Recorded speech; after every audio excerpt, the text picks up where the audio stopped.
Okay, imagine this out. The year it's 1987, and after a big deal, your company is now literally Sega in Brazil. They bring all their consoles and games to the country and even make some ports or exclusive games that fit perfectly in Brazilians' culture. You are so good at it that you have 80% of market share and you feel a big gap in electronics and video games for everyone in the country. But then, after a while, staying low in the radar, things change. Your company, TecToy, decides to make an ambitious project. A handheld console, supposed to be a 3-in-1 with Windows 11, that was supposed to go against Steam Deck and be an incredible 100% national project for the country that will be supposed to fit in the culture of the country, which has a pretty fun part on it, but later on the video. And all of this can sound pretty cool, but there's a problem. The price is way too high, the specs are bad, and there's lies everywhere on the marketing of this project.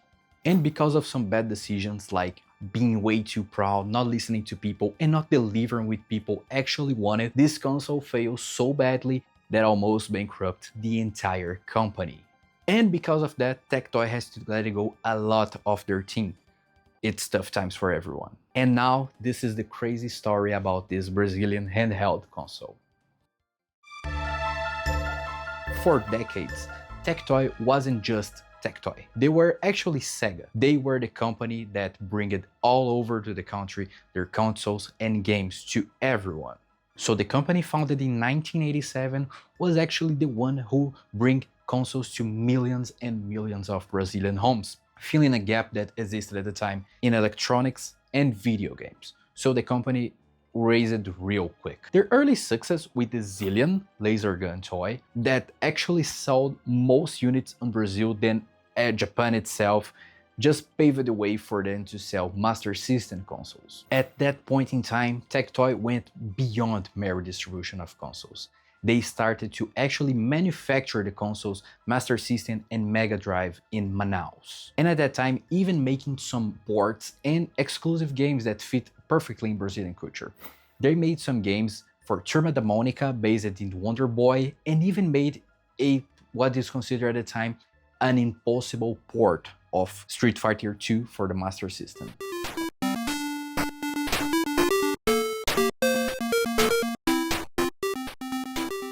Because of their efforts, there's one point of the time that they had actually 80% of market share in the entire country. And this means a big generation of gamers actually had nostalgia and memories, good memories of TecToy. They were responsible for all the success that Sega had in Brazil. And at the time, they don't have actually big rivals in video games, so basically there's only them. When TecToy announced their big comeback in the Gamescom Latin 2024, the hype was kind of real. Actually, So real. what was the sort of philosophy behind creating the Zeenix? Well, the first thing is I want a thing for myself. I think that I would like to have. People were to expect what this company that brings so joy would make now. Everyone would like to know it. Even people that didn't know TecToy was kind of curious to know what they will bring on, because Brazilian projects, national projects, are kind of rare. So everyone was with their eye on it. But not much later, Brazilians had the reality check with TecToy, and just before even being released to the public, everyone just get it what this will be. This will not be a great comeback for TecToy. This would only be another historical failure for TecToy. And to actually understand what happened to this quick downfall of TecToy, let's break it down bit a bit. At the beginning, the Zeenix was supposed to have two versions, the Zeenix Lite and the Zeenix Pro. It was supposed to be a 3-in-1 handheld console shipped with Windows 11. So no Linux like Steam Deck, it was just like kind of the ROG Ally, Lenovo Legion Go, and those consoles. While TecToy heavily implied this will be a 100% national project, even being manufactured in the Polo Industrial de Manaus, a well-known place in Brazil, because companies can actually pay less taxes when they manufacture things there. But almost immediately after the revelation and announcement of the console, internet, unforgivable they are, they just started to look around and they just found out that the console was actually a white label from a Chinese device called Ayin Lock Zero, or just Locky model. This discovery was actually a massive blow in the Brazilian people that were actually expecting this console to be a national project made in Brazil, manufactured in Brazil, and this didn't prove to be true. They actually was just importing things from China, putting more taxes and reselling to people. At the time, if you would just go to AliExpress and websites like that, you can just buy this console at a lower price than they will actually resell it. At first glance, TecToy denied all these accusations that the console was the same from the Chinese model. And they claimed to made some adaptations to the model, so this is why it's not the same. What will be these adaptations, you ask me? The Ayin Lock came with Windows 10 and a smaller SSD compared to the Zeenix Lite that had a slightly greater SSD and Windows 11 shipped by. But actually, the consoles are basically the same. You can see that the hardware is pretty much the same one. I'm gonna put in the screen the specifications of both of them, and you guys can just compare by yourselves. The only difference are that even when they trying to deny, things were not good for them. Everyone just realized that this was just not true.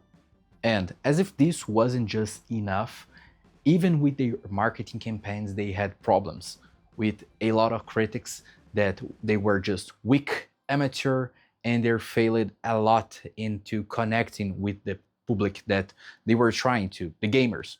And the executives for the company even made some absurd arguments that why their product was actually better.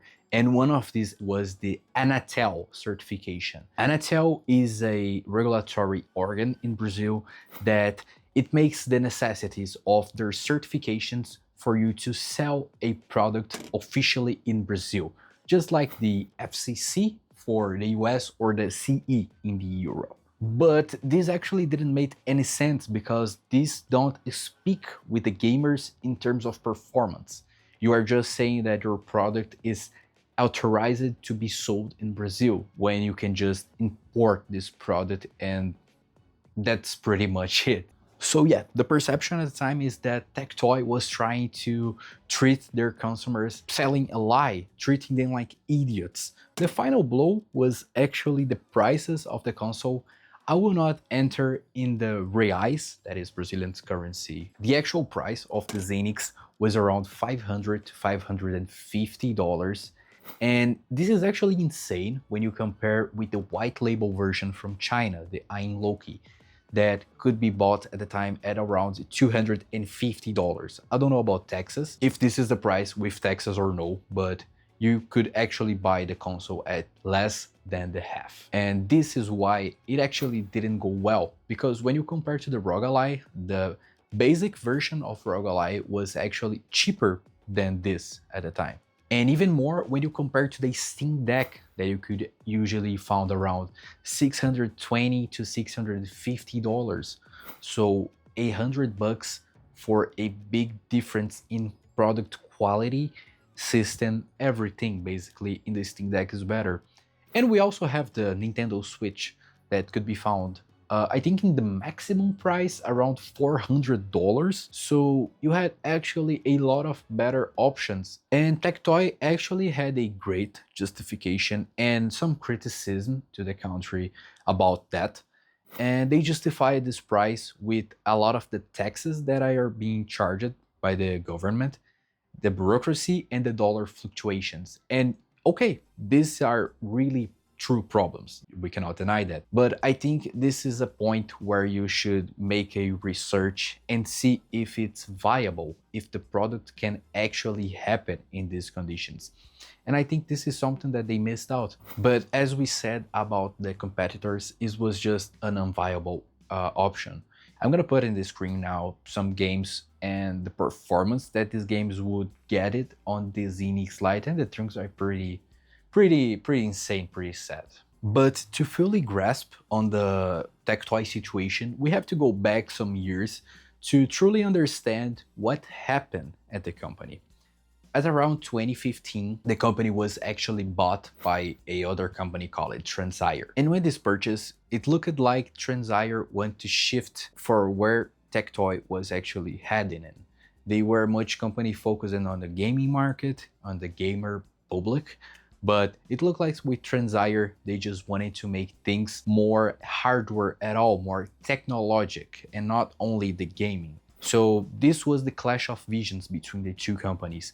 People that were already at TecToy wanted to make things more games, and they actually claimed that Transire had a really archaic vision for things. And this actually ended suffocating all of the people who worked at TecToy at the time. And while the official sales number of the Zeenix Lite are just undisclosed, it is actually a complete flop. And for the Zeenix Pro, I'm recording this video in July of 2025, and TecToy actually said that they were planning to announce the price for the Zeenix Pro until the maximum of the end of July. And as the day I'm recording this video, nothing about it was posted online. My opinion on all of that is that this is just sad. This is just really sad what happened. Because, okay, we can agree that the government has a lot of taxes and implications and unnecessary bureaucracy to release something in the country. It is really expensive. It is really not easy at all. And this is one of the biggest reasons why people actually cared about this console at first time. Because it is actually rare to see something being released fully national in Brazil. And for me, the biggest mistake was TecToy not just realizing that it was actually not possible. They should not be just arrogant and make a market study, get it to say, okay, we can't do this. It looked like they just wanted to trick the most of people that they could to buy the console, and that was their profit. I want to know about you guys, if you guys know that history, and please let me know and correct me in the comments if I said anything wrong. If you just have any new information about it, I would really love to read your comments and see everything. So please let me know, did you know the history? I forgot to say something about the history and complement the history. And thank you so much for watching. I ask you for leaving your like and subscribe, and I see you guys in the next one. God bless you all.